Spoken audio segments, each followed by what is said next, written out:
There's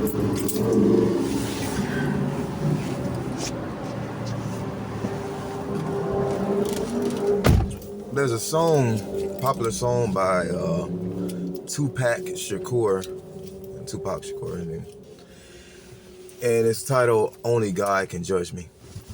Now, I'm not going to get into the ridiculousness and of the foolishness of the title of such ideology, because in the Bible it clearly says that that believers in Messiah are to judge with righteous judgment. But people like to ignore that. Like I said, I'm not going to get into that. But what I will address is, in that song he mentioned explicitly, very vividly. Listen to this. People say it's the white man I should fear, but it's my own kind doing all the killing here.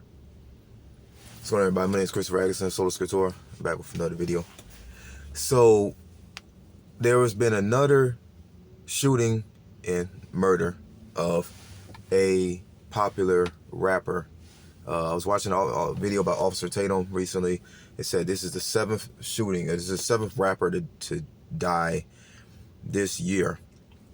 And something that also in this same video that I was watching was that there's a CEO of a record label, Lyles, I think Kevin Lyles, I forget his name, it escapes me right now, but he was talking about that the reason why black people are killing each other is because we were taught that by the white man. Yeah, we were taught that killing people, we were taught by the white man that killing people is the right thing to do. What? So that's why we do it? So even when I hit maturity, I'm 12, I'm 15, I'm 25, 35, 45, 55 years old, I still have the same,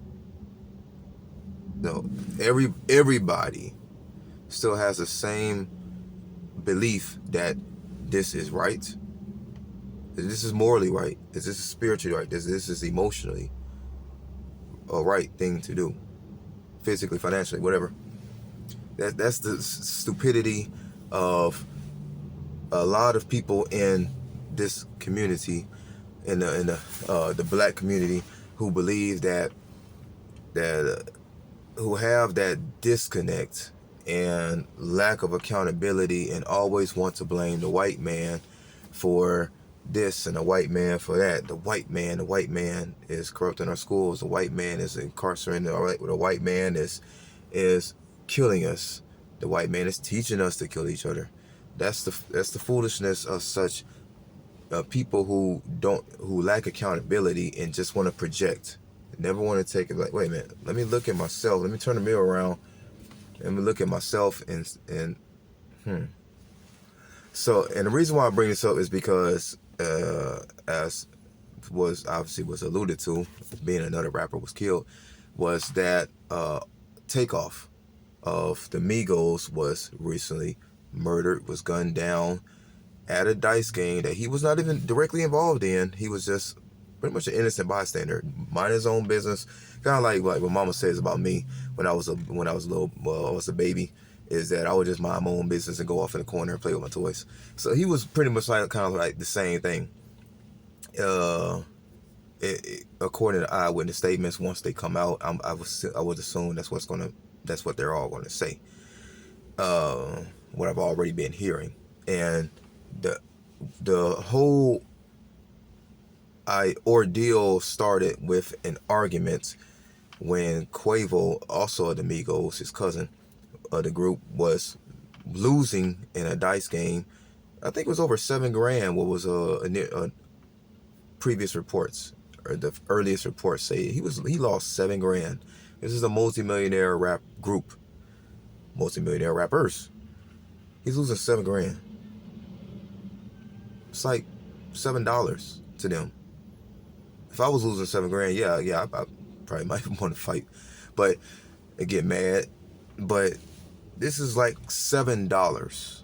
You're going to get in an argument and let it escalate and pull pistols from both parties. Both entourages are pulling pistols and getting heated over $7 in a dice game. And he was caught, Takeoff that is, was caught in friendly fire. He was the first person to go down. I don't know if he was the only person to go down, but he was the first person to get hit and to go down. And for this rapper, this CEO of this record label, and so many other rappers that just have that disconnect and think like, well, it's not our fault. It's the white man's fault. It's the white man's fault. Blame, blame, blame. Play the blame game. Shifting blame way back to the Garden of Eden. They were playing the blame game, and now they're still doing it here. So what's going on? Really, I mean, even people look at it, was amazing.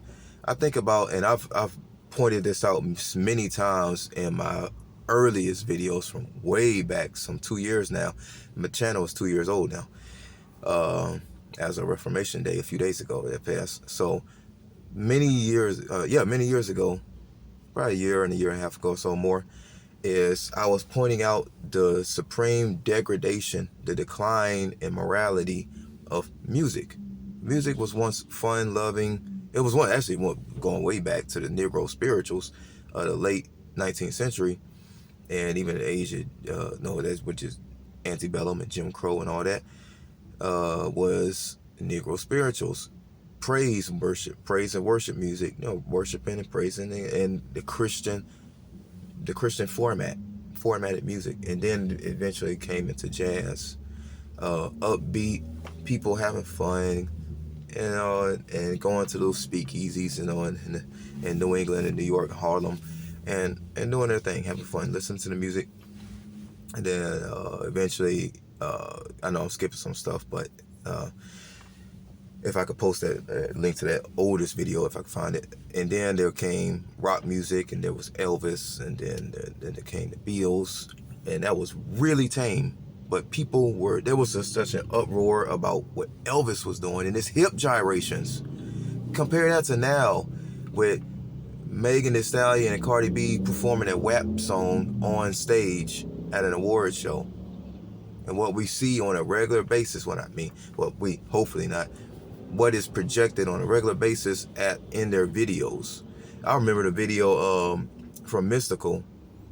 There's some video in the desert in Mystical, and all of the scantily clad women. It's like 100 of them. And then Eminem had the same thing, early 2000s, that Superman song, 100 scantily clad women, versus way back when there was an uproar over hip gyrations, Elvis doing that stuff. So you look at the degradation of music, and then we listen to the lyrics that they're pointing out. Again, Tupac said this. Kevin Gates said something the same, along the same vein, is that it's our own culture who is offing each other. People hate, the people that he receives the most hate from are people who look just like him. Kanye West, Future, all of these prominent names in the black community, they say these things, and yet people just ignore it. It don't even go in one ear and out the other. It doesn't even go in there and marinate for at least like 5 minutes. No, just ignore it. Or maybe even probably just might be like that. It might be a Twitter post or something, and people will agree with it, and they'll like it. They'll put a heart on it. They'll maybe even retweet it, share it. I don't know how Twitter works. They'll retweet the thing, but yet they'll go right back out. They put the colors on. If somebody put the colors on, or somebody will go out acting hard, trying to be a thug. I remember Bone Crusher's song, and this is the thing. People want to talk about gun violence. Politicians want to talk about gun violence and gun violence in the schools and things like that, but they never talk about black people killing cops. No, they don't ever talk about that. They don't ever talk about black on black violence. No, they don't ever talk about that. They don't ever talk about the music. I remember George Bush Sr. did address this once, and the woman that Tupac had a little beef with, she addressed this as well. And also Eminem had a beef with a politician or somebody, because of the lyrics and the songs, like Bone Crusher's song. I'm gonna go to my loaded Tech 9 and pop the trunk. What? Wait a minute. And people like listening to this stuff. you don't think it's going to shape their brains, especially impressionable young minds? These preteens, these teens, young adults, the brain ain't fully developed. So say some big scientists say till 25 years old, whatever it is. They ain't hit the age of maturity. They haven't matured mentally and emotionally yet. So they're thinking that they're being conditioned. Wow, if somebody messes with me at the club, or I catch a dude with my lady, or somebody says something that I don't like, steps on my shoes at the club, spills my drink, well, I'm gonna go to my loaded Tech 9 and pop the trunk.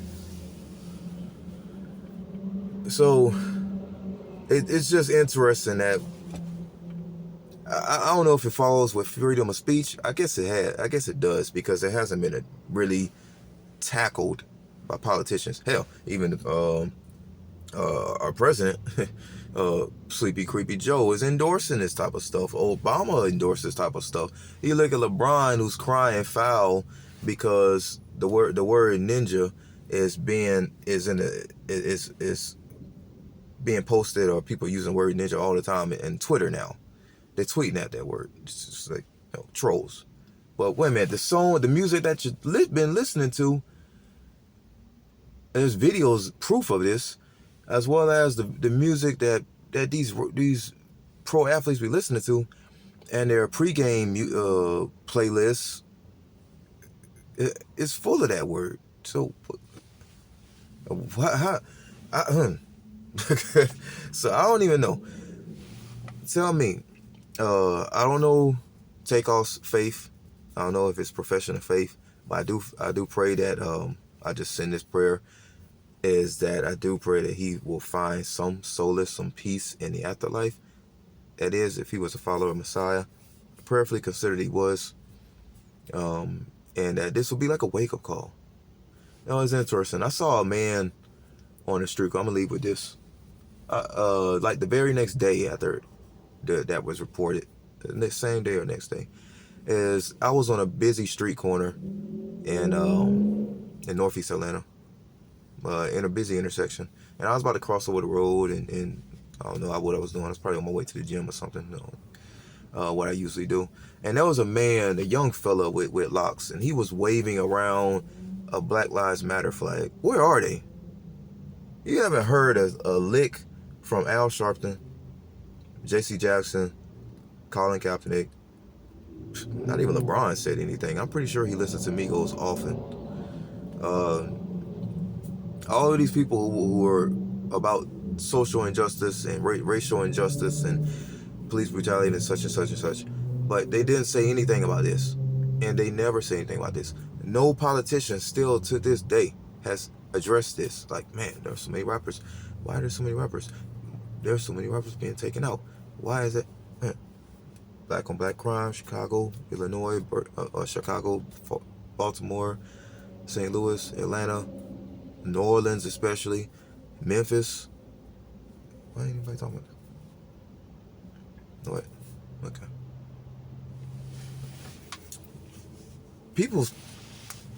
You gotta get your priorities straight. Again, pray for all of those affected, even the gunmen as well. Prayer is needed for all of them, because it's written in the scriptures. It's the moral and decent thing to do. And send prayers for emotional strength through this trauma, through this ordeal. The gunman will turn himself in, and that, again, ultimately, in large scale, is that the black community will learn to just put the weapons down, handle the grievances, and just stop the violence.